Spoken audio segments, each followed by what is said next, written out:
Hello everyone, कैसे हैं आप सब। और आपका बहुत बहुत स्वागत है हमारे इस यूट्यूब चैनल जिसका नाम है जाबिश फिजिक्स। और इस लेक्चर में क्लास 11th के और IIT JEE mains plus NEETs के इस लेक्चर में हम लोग बेसिक फिजिक्स फॉर मैथ को डिस्कस कर रहे हैं। इससे प्रीवियसली हम लोगों ने कंसेप्ट ऑफ फंक्शन को समझा था। इस लेक्चर में हम लोग समझने वाले हैं कोऑर्डिनेट ज्योमेट्री को। और जो भी बेसिक मैथ्स फॉर फिजिक्स के जो भी लेक्चर्स हैं, इन सारे लेक्चर्स का एक कंप्लीट प्लेलिस्ट बना है जिसका लिंक आपको डिस्क्रिप्शन बॉक्स में मिल जाएगा और यहाँ आई बटन पर मिल जाएगा। तो आप जाकर देख सकते हैं और अपने नॉलेज को बढ़ा सकते हैं। और अगर आप पहले व्यूअर्स हैं तो बेशक आप पर वाजिब है कि आप सब्सक्राइब करें और बेल आइकन जरूर दबाएं और शेयर करना ना भूलें। ठीक है, तो चलिए बिना इंतजार कराए शुरू करते हैं बेसिक मैथ्स फॉर फिजिक्स। ठीक है, इस लेक्चर में हम लोग क्या समझने वाले हैं, कोऑर्डिनेट ज्योमेट्री। इससे पहले हम लोगों ने कंसेप्ट ऑफ फंक्शन को समझा था। इस वाले में हम लोग समझेंगे कोऑर्डिनेट ज्योमेट्री। जो बेसिक कोऑर्डिनेट ज्योमेट्री हम लोगों को जरूरत होगी इस फिजिक्स में, उसी को हम लोग डिस्कस करने वाले हैं, कोऑर्डिनेट जियोमेट्री। ठीक है, कोऑर्डिनेट ज्योमेट्री में सबसे पहली चीज मैं क्या बताने वाला हूं। देखिए, कोऑर्डिनेट ज्योमेट्री एक्चुअली में होता यह है कि इसमें हम लोग एक सेट ऑफ कोऑर्डिनेट एक्सिस के लिए काम करते हैं। ठीक है, अगर यहां पर ये आपको पता ही है, ठीक है, ये X axis, X dash, Y axis, Y dash, ये इसका ओरिजिन है, ये ओरिजिन है।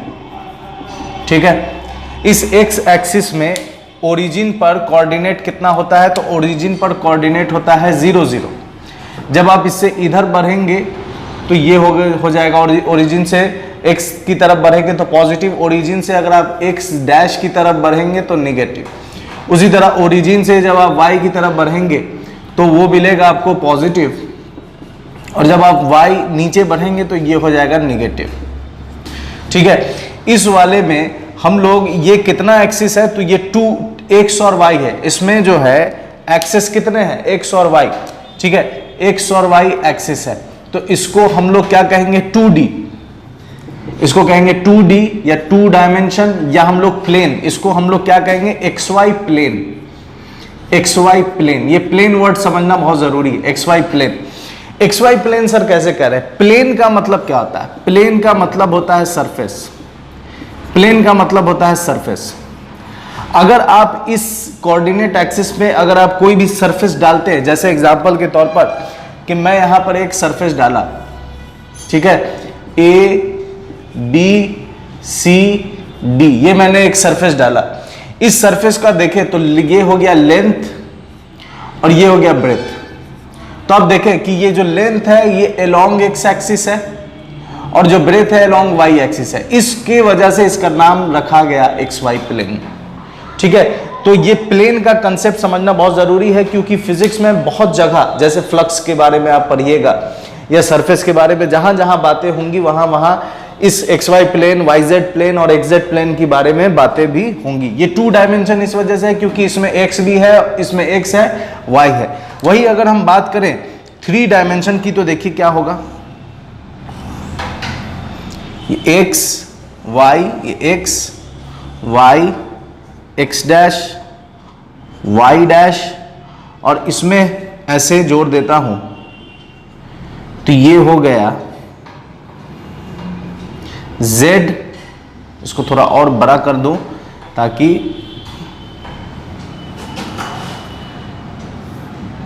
ठीक है, Z डैश। ठीक है, अब देखिए ये 3D हो गया, ये 3D है, मतलब इसमें X भी है, Y भी है और Z भी है, तो इस वजह से ये 3 डायमेंशन है।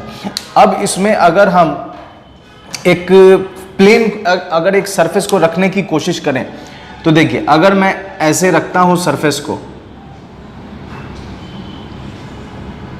ठीक है, ये मैंने एक सरफेस रख दिया, ये मैंने एक सरफेस रख दिया,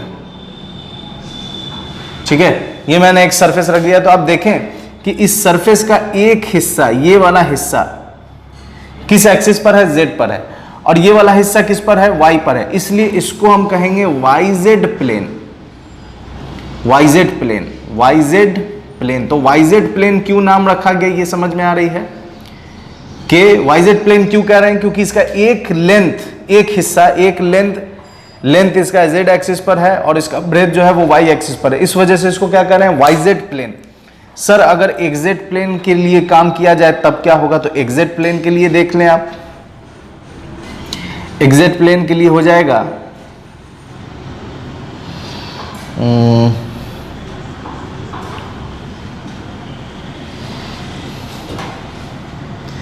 एक्सजेड प्लेन। ठीक है, एक्सजेड प्लेन के लिए मैं काम कर रहा हूं।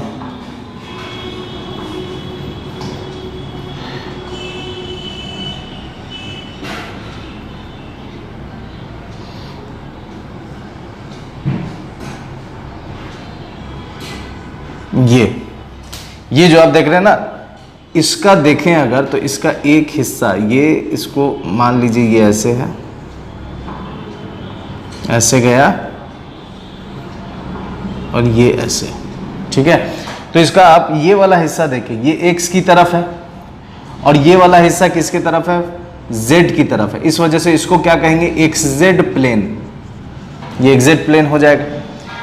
वाई जेड भी आप लिख सकते हैं, वाई जेड हो गया, एक्स जेड हो गया। अब बच रहा है कौन, एक्स वाई। तो एक्स वाई इजिली है, एक्स वाई एकदम सिंपल हो जाएगा। ये एक्स वाई, ये इसका एक्स हो गया, ये इसका वाई हो गया, इस वजह से इसको हम क्या कहेंगे, X Y plane, X Y plane. तो ये प्लेन का कंसेप्ट आपको समझ में आना चाहिए अच्छे तरीके से, तभी आप काम कर सकते हैं। ठीक है, तो एक्स जेड हो गया, एक्स हो गया, वाई हो गया, जेड हो गया। ये 3D का कंसेप्ट भी हम लोगों ने समझ लिया और 2D का भी कंसेप्ट हम लोगों ने समझ लिया। अब इसके बाद अगर हम बात करें तो किसी भी कोऑर्डिनेट सिस्टम में, जैसे अगर मैं ड्रॉ कर रहा हूं, ये एक्स है, ठीक है, ये ओरिजिन।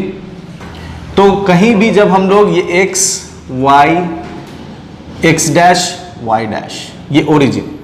अब देखिए, पहले कहीं पर भी जो हम लोग कोऑर्डिनेट लिखते हैं किसी भी पॉइंट का, जैसे मान लीजिए कोई पॉइंट P है, यहां पर कोई पॉइंट P है और इस पॉइंट का कोऑर्डिनेट लिखना है, तो सबसे पहले हम लोग x कोऑर्डिनेट लिखेंगे और उसके बाद हम लोग y कोऑर्डिनेट लिखेंगे। जैसे मान लेते हैं कि ये अगर यहां पर 2 पर आ रहा है और यहां पर मान लेते हैं 8 पर आ रहा है, तो इसका कोऑर्डिनेट लिखाएगा 2 8। मतलब पहले हम लोग x वाला लिखेंगे, फिर उसके बाद हम लोग, है ना, x वाला लिखेंगे, फिर उसके बाद हम लोग y वाला लिखेंगे।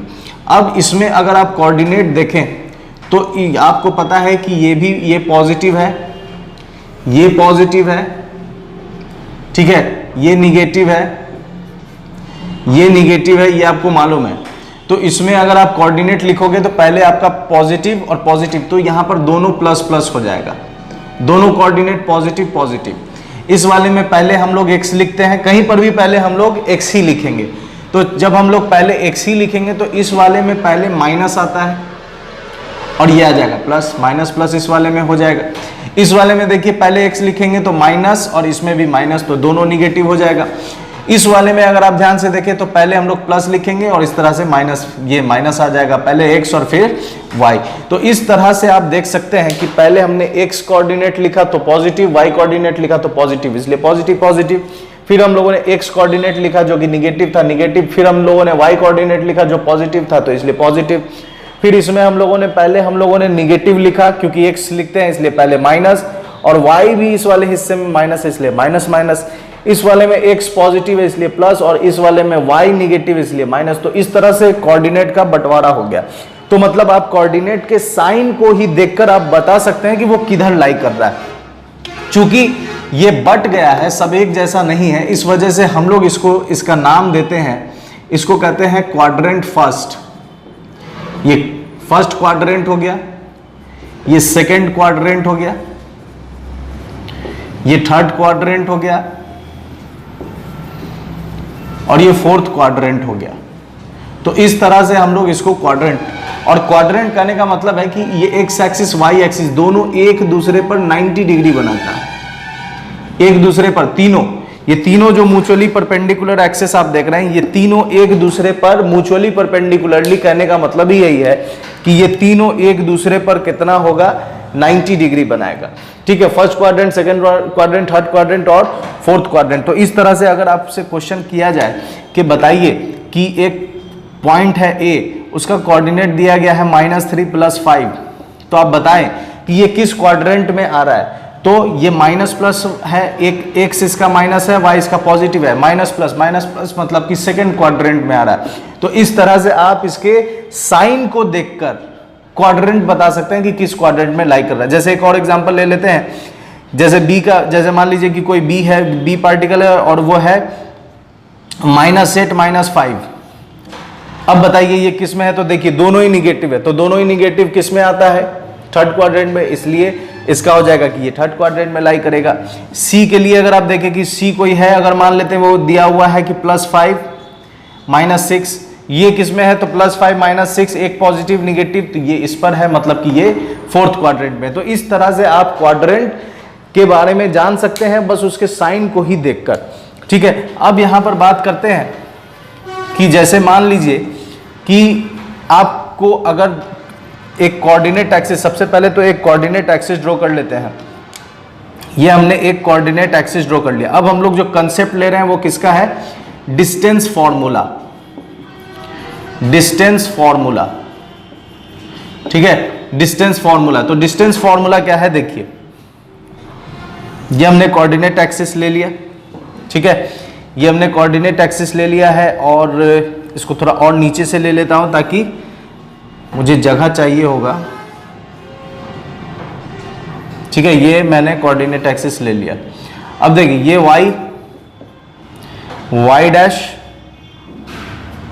y dash x dash. ठीक है, अब मान लीजिए कि कोई पॉइंट है यहां पर, ये कोई पॉइंट है P, ये कोई पॉइंट है और इस पॉइंट का कोऑर्डिनेट है, इस पॉइंट का कोऑर्डिनेट है x1 y1। इस पॉइंट का कोऑर्डिनेट क्या है, x1 y1। इसको थोड़ा और ऊपर लिखता हूं, ये पॉइंट इसका कोऑर्डिनेट है x1 y1। यहां पर कोई पॉइंट है, ठीक है, इस पॉइंट, ये पॉइंट है Q और इसका कोऑर्डिनेट है x2 y2। तो आपको दिया गया है दो पॉइंट, ठीक है, एक है पॉइंट P और दूसरा है पॉइंट Q, एक है पॉइंट P और दूसरा है पॉइंट Q। और आपसे पूछा गया कि बताइए P और Q की दूरी कितनी है। सिर्फ आपको कोऑर्डिनेट दिया गया है और आपसे कहा जा रहा है कि बताइए P और Q की दूरी कितनी है। तो P और Q की दूरी कितनी है ये जानने के लिए हम लोग किसको डिराइव करेंगे या निकालेंगे, डिस्टेंस फॉर्मूला को। तो सबसे पहले डिस्टेंस फॉर्मूला के लिए सबसे पहले हम करेंगे क्या कि इस पे यहां से एक लाइन ड्रॉ कर देते हैं, क्योंकि ये दूरी निकालनी है इसलिए ये लाइन हो गया। ये PQ की वैल्यू हमको पता होनी चाहिए या पता करना है। तो इसके लिए सबसे पहले क्या करेंगे, देखिए यहां ये इस पॉइंट से इस पर परपेंडिकुलर डालें तो आपको साफ मालूम चल रहा है कि ये x1 है, मतलब कि ओरिजिन से ये दूरी कितनी है, x1। ओरिजिन से ये दूरी कितनी है, x1। Q के लिए देखा जाए तो यहां से परपेंडिकुलर डालिए, ओरिजिन से ये दूरी कितनी है, x2। ओरिजिन से ये पॉइंट x2 पर है, ओरिजिन से ये पॉइंट x1 पर है। तो जो इतना वाला हिस्सा है, ये इतना हिस्सा कितना हो गया, x2 माइनस x1। ये हम लोगों ने निकाल लिया साफ, इतना x2 इतना x1 है तो ये x2 माइनस x1 हो गया। सेम काम हम लोग यहां करेंगे, यहां से इस पॉइंट से y पर परपेंडिकुलर ड्रॉ करते हैं। अभी हम लोगों ने x पर परपेंडिकुलर ड्रॉ किया है, अब हम लोग y पर परपेंडिकुलर ड्रॉ करते हैं। y पर हमने परपेंडिकुलर ड्रॉ किया तो मालूम हुआ कि ये यहां से यहां कितना है, y1। ठीक है, फिर हम लोग Q से परपेंडिकुलर ड्रॉ करेंगे। तो हम लोगों ने Q से परपेंडिकुलर ड्रॉ किया तो मालूम हुआ कि ये यहां से यहां कितना है, y2।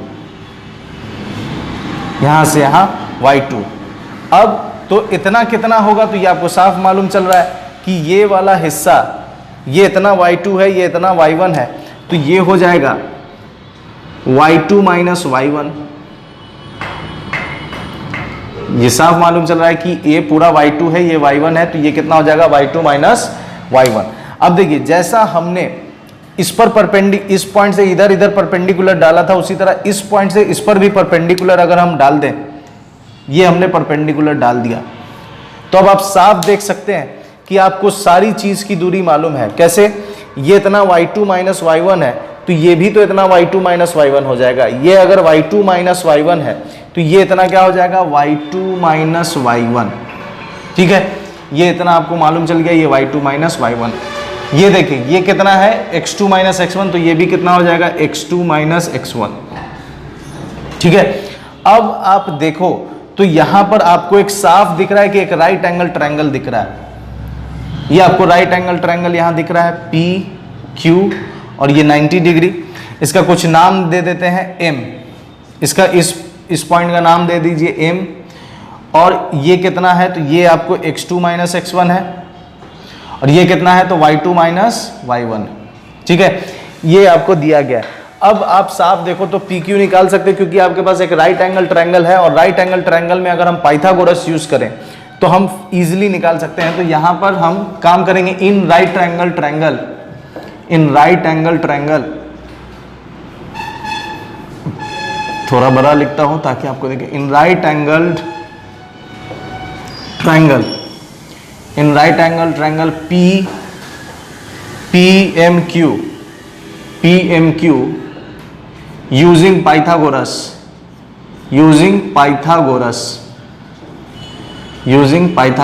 पाइथागोरस थ्योरम अगर हम यूज करें तो क्या मिलेगा, देखिए using Pythagoras theorem PQ square is equal to हो जाएगा PM square plus MQ square. अब आप क्या कर सकते हो, तो PQ स्क्वायर बराबर PM के वैल्यू को डाल दो। PM कितना है, x2 माइनस x1 का स्क्वायर। MQ की जगह क्या डाल सकते हो, y2 माइनस y1 का स्क्वायर, तो PQ बराबर कितना आ गया, PQ बराबर root under x2 minus x1 का square plus y2 minus y1 का स्क्वायर। अब आपको, ठीक है, अब आपको अगर एक कोऑर्डिनेट्स के वैल्यू अगर मालूम हो, x1 कितना है, y1 कितना है, x2 कितना है, y2 कितना है, कोऑर्डिनेट्स के वैल्यू अगर मालूम हो तो आप इजीली PQ के डिस्टेंस को निकाल सकते हो। ठीक है, तो ये हम लोगों ने डिस्टेंस फार्मूला समझ लिया और इसका यूज भी समझ लिया कि डिस्टेंस फार्मूला हम यूज कर सकते हैं इजीली। और डिस्टेंस फार्मूला डिस्टेंस निकालेंगे जब हमें किसी भी कोऑर्डिनेट एक्सिस में 2 पॉइंट का कोऑर्डिनेट दिया हो तो हम डिस्टेंस फार्मूला यूज करके उसके डिस्टेंस को निकाल सकते हैं। इसमें अगर हम बात करें कि जैसे मिड पॉइंट बात करें कि अगर P और Q का एक मिड पॉइंट है, ठीक है, ये अगर मान लीजिए n अगर मिड पॉइंट है तो यहां लिख सकते हैं n is the mid point of PQ, n is the mid point of PQ। PQ का अगर n मिड पॉइंट है तब n का कोऑर्डिनेट क्या होगा, कोऑर्डिनेट्स ऑफ n, तो n का कोऑर्डिनेट क्या होगा, तो इजी है। देखिए इस लाइन को मैं यहां ड्रॉ कर लेता हूं, ठीक है, ये P है, कोऑर्डिनेट है इसका x1 y1, ये Q है, इसका कोऑर्डिनेट है, ये Q है, इसका कोऑर्डिनेट है x2 y2, और ये बीच में n है। ठीक है, ये बीच में n है, तो n का कोऑर्डिनेट हम निकाल सकते हैं। ठीक है, कैसे, x कोऑर्डिनेट अगर हम निकालेंगे तो इस x1 को उठाएंगे और इस x2 के साथ जोड़ देंगे और इसको 2 से डिवाइड दे देंगे, तो ये n जो मिड पॉइंट है उस मिड पॉइंट का x कोऑर्डिनेट निकल गया।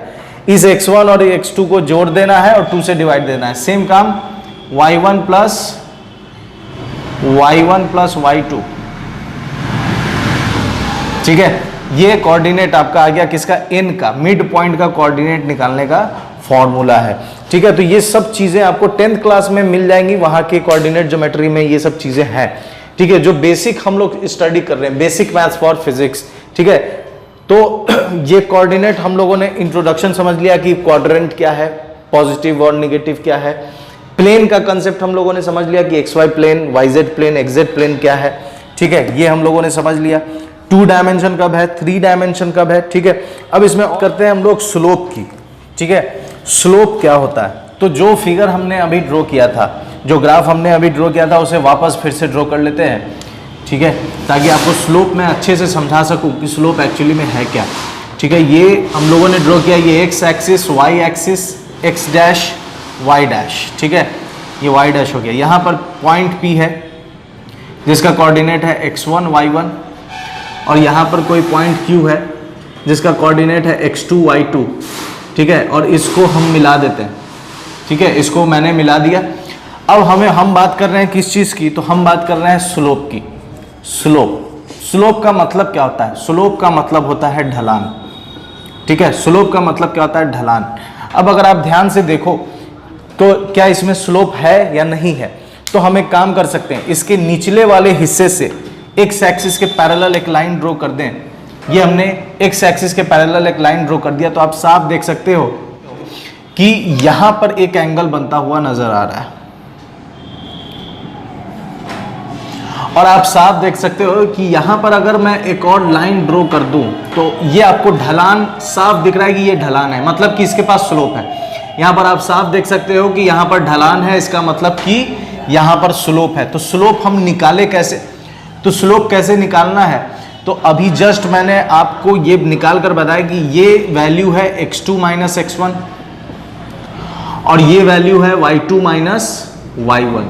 ये हम लोगों ने अभी जस्ट इससे पहले वाले फिगर में काम किया है, coordinate x1 y1 x2 y2, तो ये x1 y1 और ये y2 माइनस y1 और ये थीटा है। तो फिर से देखो आप, तो आपको मिलेगा कि ये एक कोऑर्डिनेट है, ये राइट एंगल ट्रायंगल है। जब इसके पास एक राइट एंगल ट्रायंगल है तो स्लोप मतलब ढलान, और स्लोप का सिंबल क्या होता है?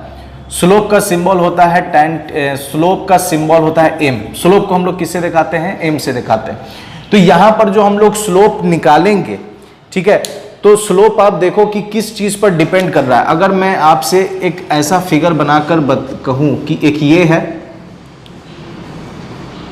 और एक ये है, अगर मान लो कि आप नोटिस करते हो कि जब आप किसी मकान में जाते हो तो वहां पर सीढ़ी, जो सीढ़ी का कंस्ट्रक्शन होता है उसको आप नोटिस करते हो, तो कहीं कहीं अगर मान लीजिए कि आप किसी बुजुर्ग के साथ गए हो, तो बुजुर्ग के साथ जाओगे तो वहां पर होता क्या है कि देखते हो कि सीढ़ी नॉर्मल है तो आप इजीली चढ़ जाते हो, लेकिन कहीं कहीं खड़े रहते हो और देखते हो कि oh my God Eiffel tower, ये तो सीढ़ी बहुत ऊंचा है, तब आपको घुटना एकदम ऐसे ऐसे करके ऊपर जाना पड़ता है। तो वहां पर, और जो जहां आप आराम से गए वहां, और जहां घुटना ऐसे ऐसे करके जा रहे हो, घुटने को मोड़ मोड़ कर, तो वहां पर कैसे, वो दोनों में डिफरेंस क्या? तो डिफरेंस ये है कि जहां पर आराम से उसके पास लेंथ भी अच्छा है और हाइट जितना हो, लेंथ अगर ज्यादा है तो सीढ़ी आराम से ढलान एकदम आरामदायक रिलायबल सीढ़ी बनेगा, स्टेयर्स बनेगा।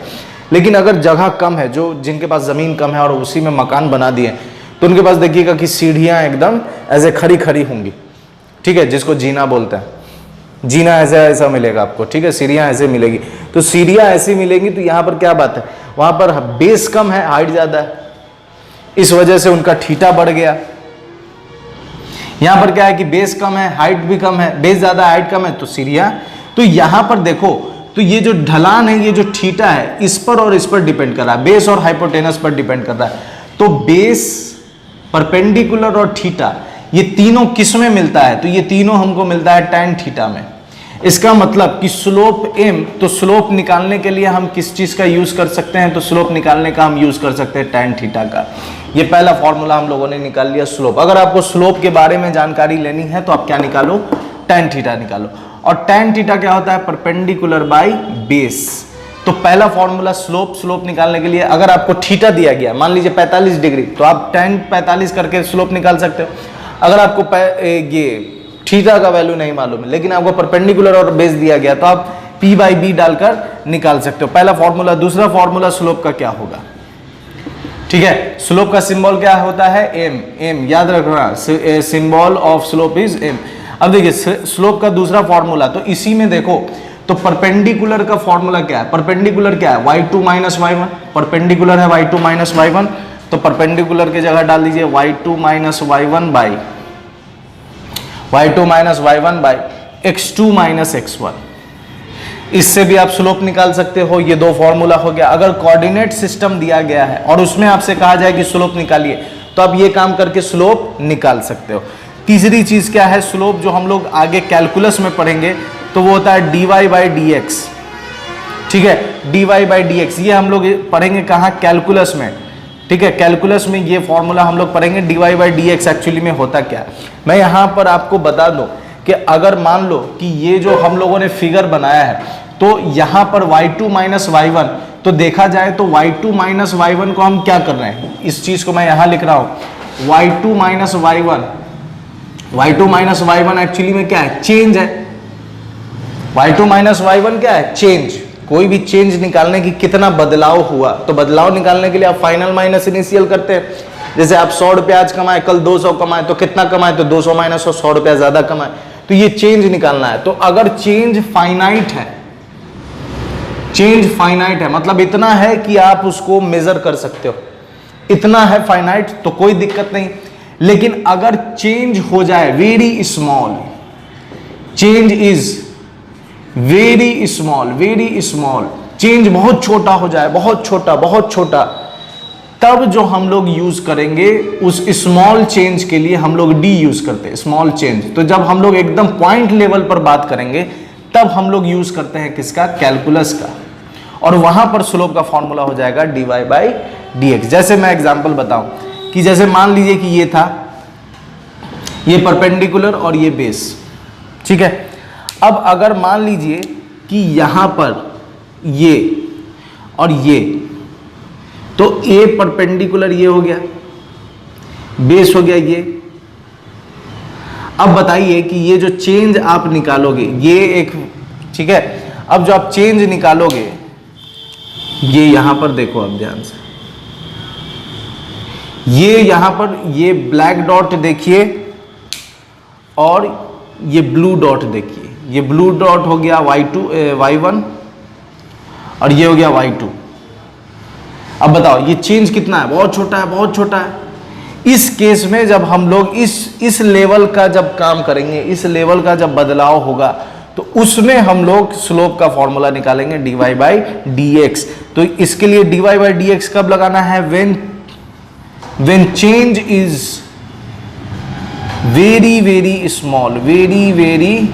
small, जब बहुत छोटा चेंज की बात हो कि बहुत कम बदलाव हुआ है ना। जैसे एक और एग्जांपल मैं आपको बता देता हूं कि जैसे मान लीजिए कि कोई ग्राफ दिया गया इस तरह का, और आपको यहां पर निकालना है ये और ये, तो जब आप स्लोप ड्रॉ करोगे तो ये से हट के जा रहा है, तो हम चाहते हैं कि यहां पर हमें एक्यूरेट वैल्यू नहीं मिलेगी, तो हम क्या करेंगे, इसे छोटा करते चले जाएंगे, एकदम छोटा, इस पॉइंट से इस पॉइंट पर लेंगे, ये इतना छोटा, ठीक है। शायद आपको दिख भी ना रहा हो, मैं और थोड़ा बड़ा कर देता हूं, ये मान लीजिए यहां, तो ये जो चेंज है ये क्या है, बहुत छोटा है, dy हो जाएगा, ये dx हो जाएगा। इस केस में जब हम लोग स्लोप निकालेंगे ग्राफ में आगे, तब वहां पर हम लोग dy बाई dx लगाएंगे। तो स्लोप का फॉर्मूला आपको मालूम चल गया कि स्लोप हम लोग कैसे निकालते हैं, ठीक है। एक सिंपली स्लोप का सिंबल है m, tan theta p by b, coordinate system दिया गया होगा तो y2 minus y1 by x2 minus x1, slope dy by dx। जब चेंज कैसा हो, बहुत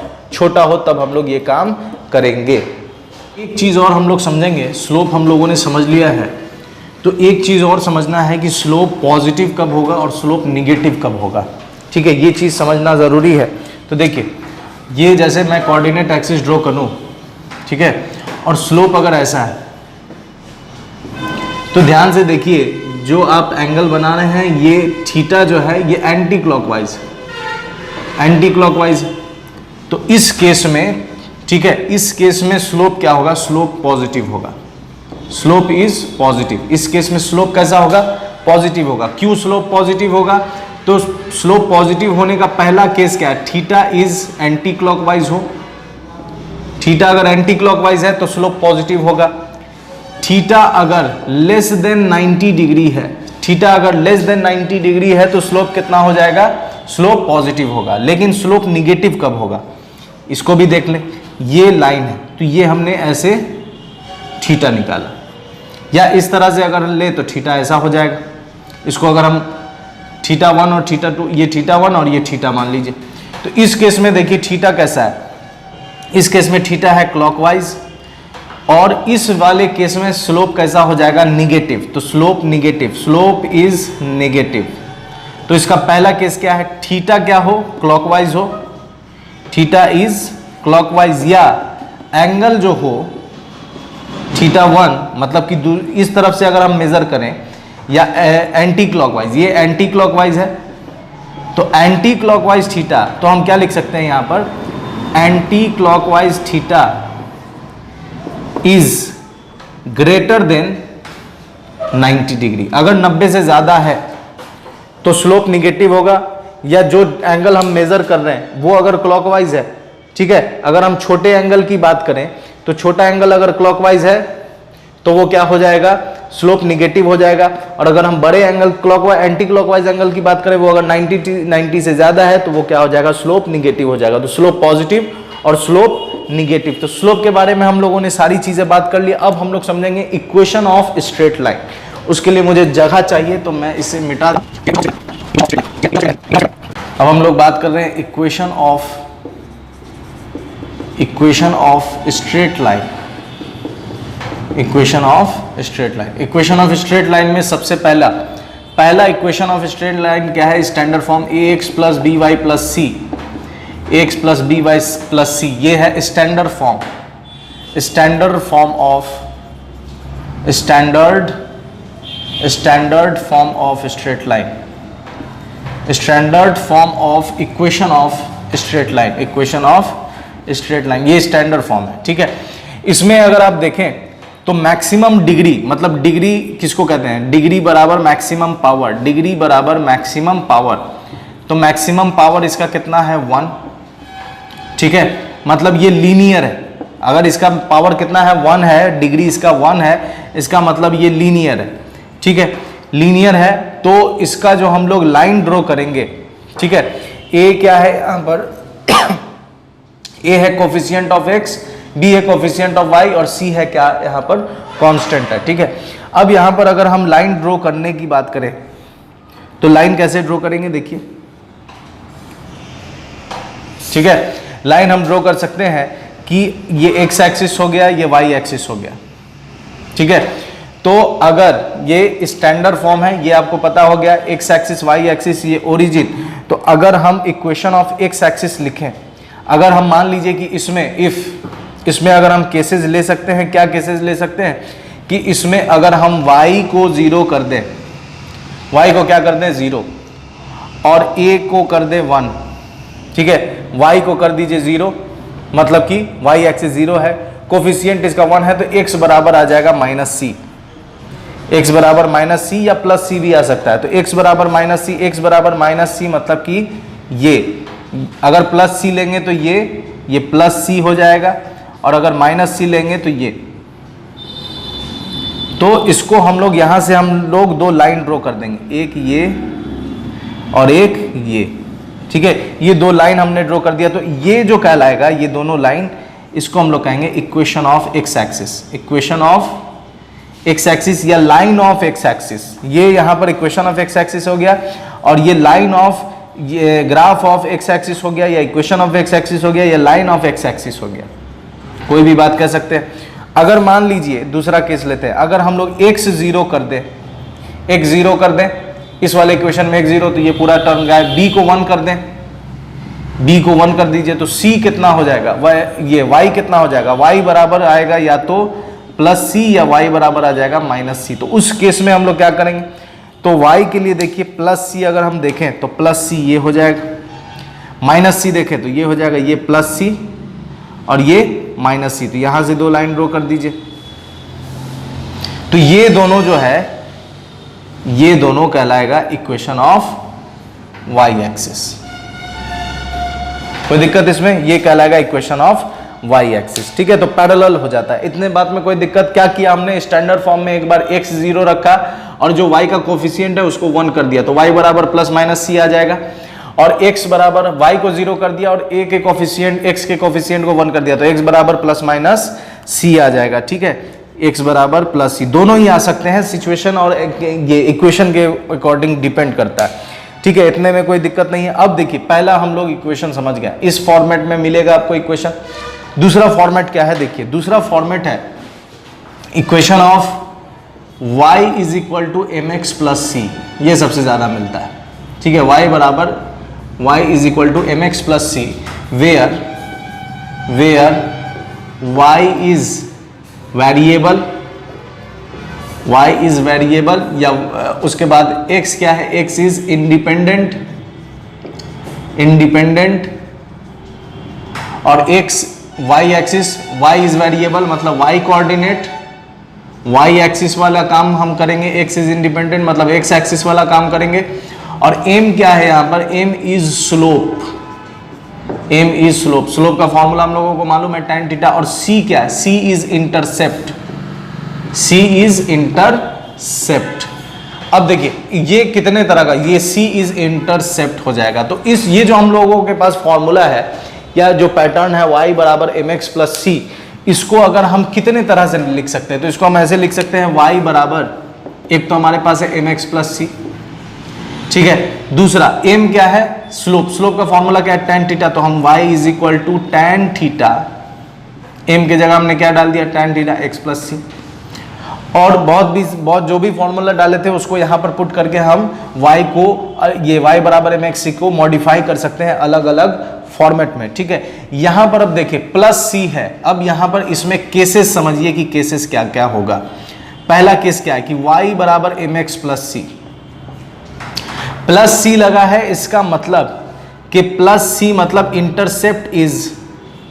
intercept is positive y axis, intercept क्या है, पॉजिटिव y एक्सिस है। इसका अगर हम ग्राफ ड्रॉ करें तो कैसा ग्राफ ड्रॉ होगा, देखिए इसका अगर हम ग्राफ ड्रॉ करें तो ग्राफ ड्रॉ होगा इसका पॉजिटिव, ठीक है, ये इस तरह का हो जाएगा। तो आप साफ देख सकते हैं कि ये जो है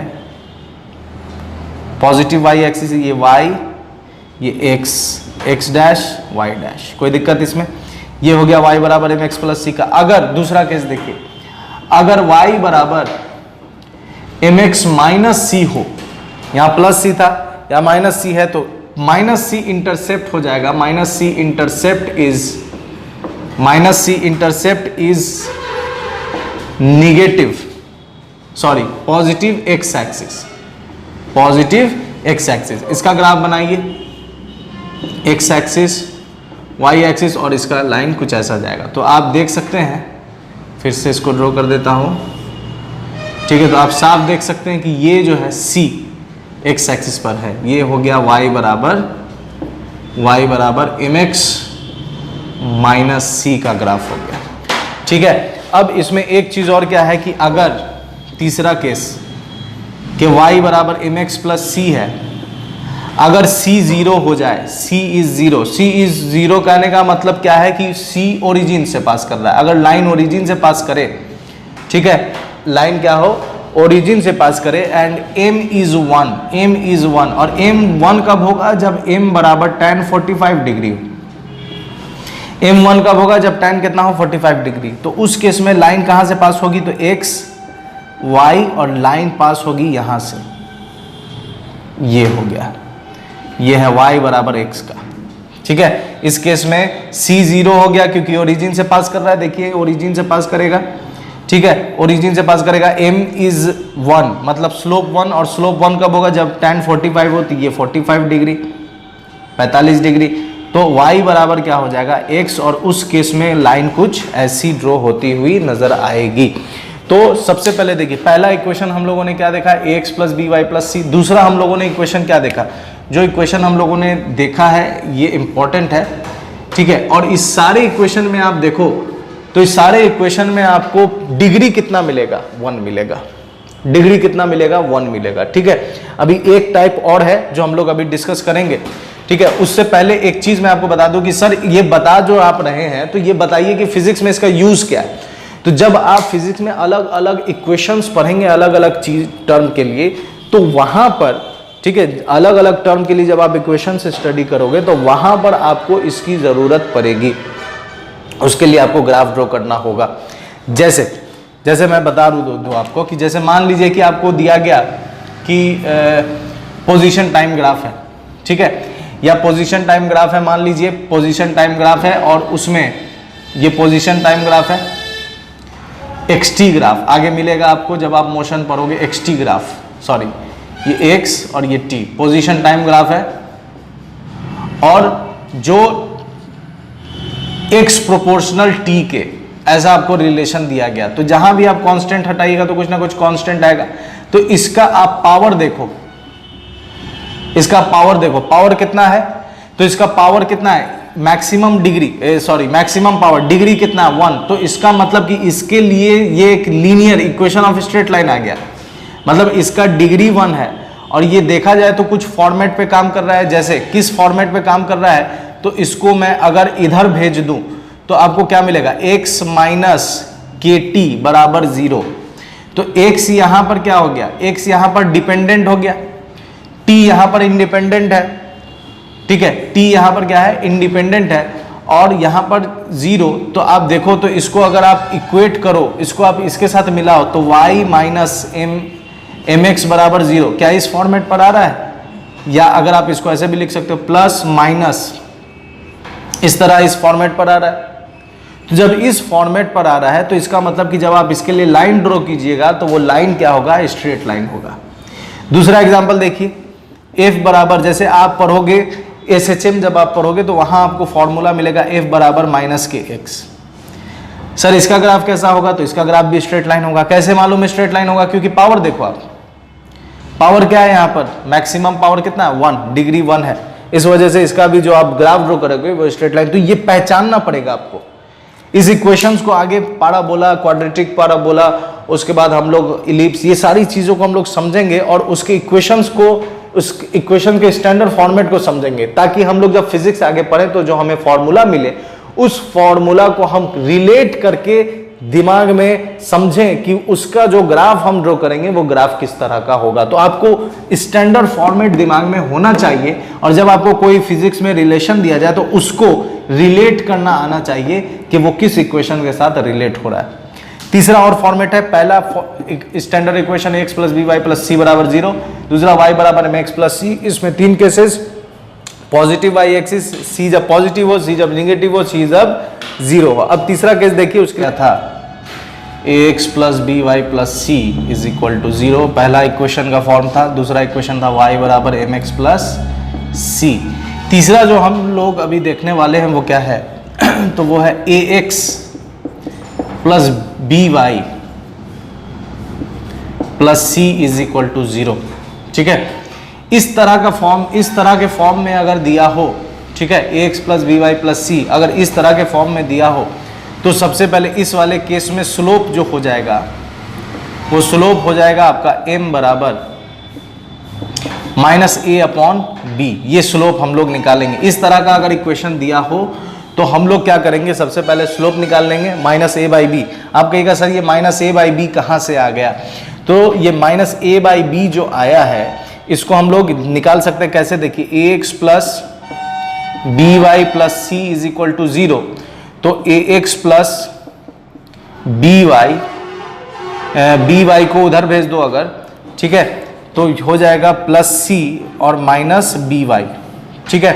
अब b को इधर भेज दीजिए आप, b को इधर भेज देंगे तो ये हो जाएगा a by B X plus, ठीक है, c by minus C by B, या माइनस उधर ही रहने देते हैं, तो c बाई बी बराबर माइनस वाई। अब आप इसे कंपेयर करो, ठीक है, इसको आप ऐसे लिख सकते हो y बराबर, ठीक है, इधर आ जाएगा minus A by B X और माइनस सी बाई बी, ठीक है। अब आप इसे कंपेयर करो इस वाले फॉर्मूला से, y बराबर एम एक्स प्लस सी, तो आप साफ साफ देख सकते हो कि m के जगह पर कितना आ गया, m के जगह पर आ गया minus A by B. Minus A क्या है, coefficient of x minus coefficient of x by b क्या है, तो कोफिशिएंट ऑफ y। तो इस तरह से आप स्लोप निकाल लो। जब आप स्लोप निकालोगे तो फिर आपको इंटरसेप्ट चाहिए होगा, तो इंटरसेप्ट के लिए हम लोग क्या करेंगे, तो इंटरसेप्ट के लिए हम लोग फॉर्मेट लेंगे। कौन सा फॉर्मेट लेंगे, फॉर इंटरसेप्ट, ये स्लोप हम लोगों ने निकाल लिया। फॉर इंटरसेप्ट, इंटरसेप्ट के लिए हम लोग क्या काम करेंगे, तो हम लोग इस वाले फॉर्मेट से जाएंगे, x by A plus Y by B plus C is equal to 0। यहां पर a क्या है, a is where, a is intercept of x axis, intercept of x axis, where b is intercept of y axis. तो हम intercept निकालकर फिर उसके बाद equation of straight line draw कर सकते हैं, ठीक है, जैसे मैं अभी कुछ क्वेश्चन सॉल्व करूंगा तो आपका सारा डाउट क्लियर हो जाएगा। क्वेश्चन क्या है, draw the line of equation 2x minus 3y is equal to 12। 2x minus 3y is equal to 12। आपसे कहा गया कि इसका लाइन ड्रॉ करना है, तो लाइन ड्रॉ करने के लिए हमें सबसे पहले, अब आप देखिए कि वो जो इक्वेशन है वो किस पर सेट कर रहा है, इस वाले पर सेट कर रहा है। ये दोनों एक ही है, ठीक है, ये दोनों एक ही है, ये और ये एक ही चीज है, आपको समझ में आने चाहिए। ये दोनों एक ही चीज है, अलग अलग चीज नहीं। तो इसी का ये फॉर्मेट है, इस फॉर्मेट पर क्वेश्चन दिया गया है 2x minus 3y बराबर 12। तो मिलाइए तो आप देखोगे कि इस वाले फॉर्मेट से वो सेट कर रहा है, मतलब इस वाले फॉर्मेट से है। तो इसका कैलकुलेशन मैंने बताया कि किस तरह। तो सबसे पहले हम लोग m निकालेंगे। m निकालने का फॉर्मूला क्या है, -a/b। ये जो हमने यहां से यहां काम किया है, ये काम जो यहां हम लोगों ने इतना किया, ये प्रूफ है। प्रूफ क्या है कि आपके दिमाग में आ सकता था कि सर स्लोप बराबर m - a/b कैसे हुआ, आपके दिमाग में ये सवाल आ सकता था। तो उसका ये मैंने प्रूफ दिया है कि क्यों -a/b है, ये हमने कंपेयर करके निकाला है। तो सबसे पहले हम लोग स्लोप निकालेंगे। स्लोप निकालने के बाद हम लोग इंटरसेप्ट निकालेंगे इस वाले फॉर्मेट में लाकर, ठीक है, this format for intercept this format. तो क्या करेंगे देखिए, तो सबसे पहले हम लोग स्लोप निकालना है। तो स्लोप के लिए हमें क्या क्या चाहिए, -a/b। तो सॉल्यूशन m बराबर -a/b माइनस ए क्या है, coefficient of x। Coefficient of x कितना है 2, और कोफिशिएंट ऑफ y कितना है -3। तो ये कट गया तो 2/3, ये स्लोप निकल गया हम लोगों का। m बराबर आ गया कितना 2/3। अब इसके बाद देखिए m बराबर 2/3 आ गया है। उसके बाद हम लोगों को इंटरसेप्ट चाहिए, तो इंटरसेप्ट के लिए ये तो इस फॉर्मेट में लाना होगा। इस फॉर्मेट में लाने के लिए क्या करेंगे देखिए, 2x - 3y बराबर 12 है, तो इसको हम 2x/12 - 3y/12 is equal to 1 नहीं लिख सकते हैं क्या? मैं इस तरह लिख सकता हूं। जब मैं इस तरह लिखूंगा तो कंपेयर करो, ये 2 से 12 कट गया, x/6, ये -y/4 बराबर 1। अब आप कंपेयर करो, x/a प्लस y/b बराबर c। क्या इस फॉर्मेट में आया कि नहीं आया? तो आपको मालूम चल गया x का इंटरसेप्ट कितना आया, x का इंटरसेप्ट आ गया 6 और y का इंटरसेप्ट आ गया कितना 4, ठीक है। x का इंटरसेप्ट आ गया 6, y का इंटरसेप्ट आ गया 4। तो इस फॉर्मेट में लाने का तरीका आपको मालूम चल गया। हमने स्लोप निकाल लिया, हमें इंटरसेप्ट मालूम है, अब हम ग्राफ इजीली ड्रॉ कर सकते हैं। तो ग्राफ ड्रॉ करने के लिए क्या करेंगे देखिए,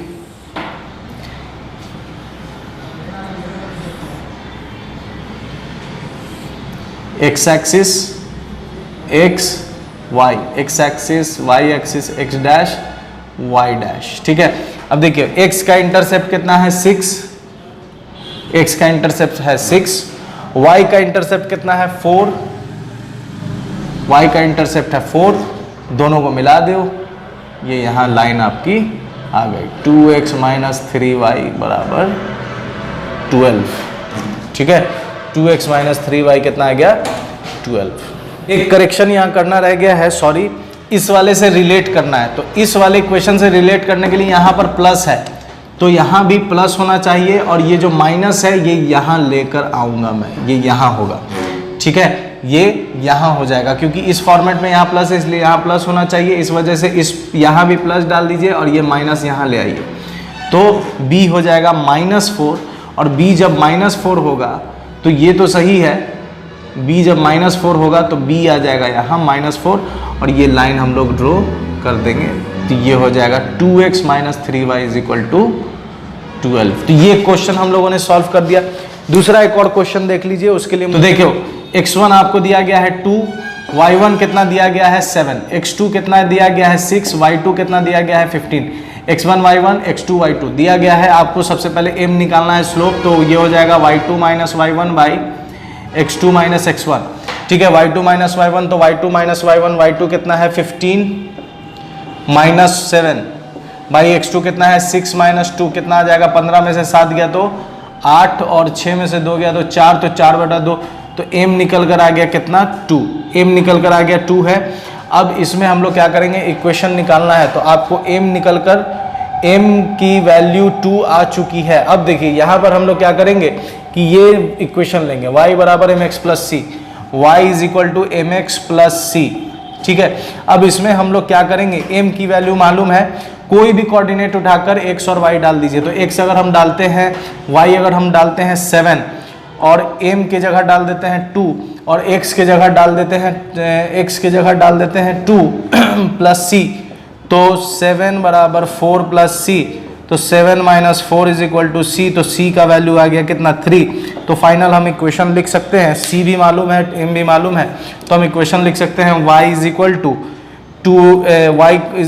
2x प्लस 3। ये हमने इक्वेशन ऑफ स्ट्रेट लाइन निकाल लिया, इक्वेशन ऑफ स्ट्रेट लाइन।